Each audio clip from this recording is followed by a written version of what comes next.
desperation in Texas flood zone. We need help. That's all I can say. We need help searching.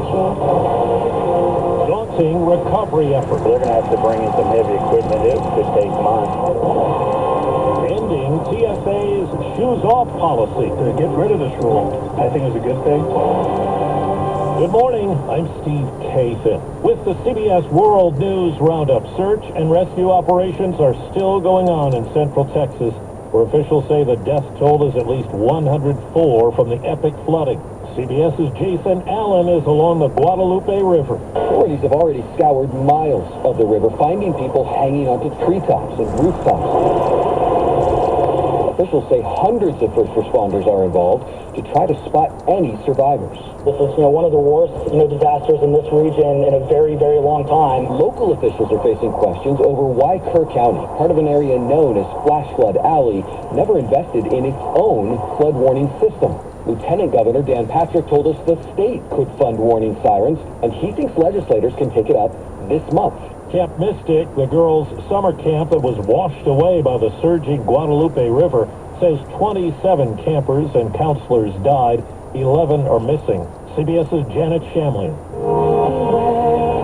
Their vigil in Houston, the sadness was close to home.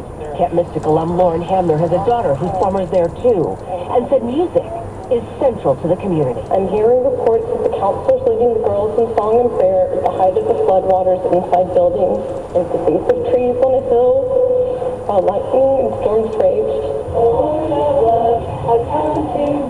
And you could hear the singing of Mystic campers even as survivors evacuated Friday.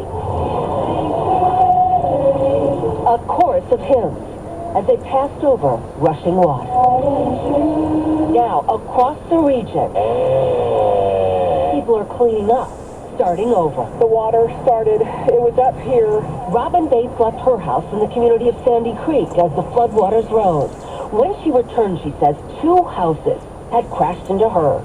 At least 2 deaths are blamed on flooding in North Carolina, where more than a foot of rain fell in some places, caused by the remnants of a tropical storm. CBS's Rob Marciano.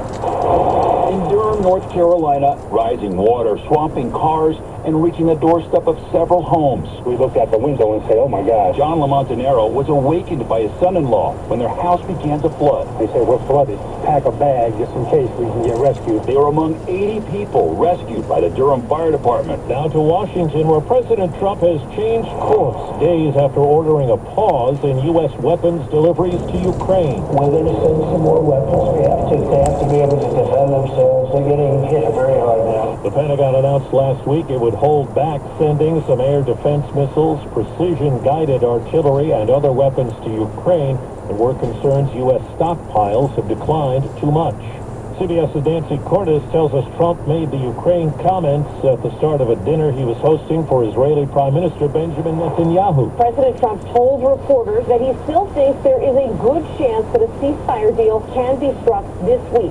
According to an official briefed on the negotiations, it would involve a 60-day pause in hostilities with a phased release of Israeli hostages and the withdrawal of Israeli troops from parts of Gaza. Well, trash is piling up in Philadelphia at drop-off spots. Sanitation and other public workers have been on strike for more than a week.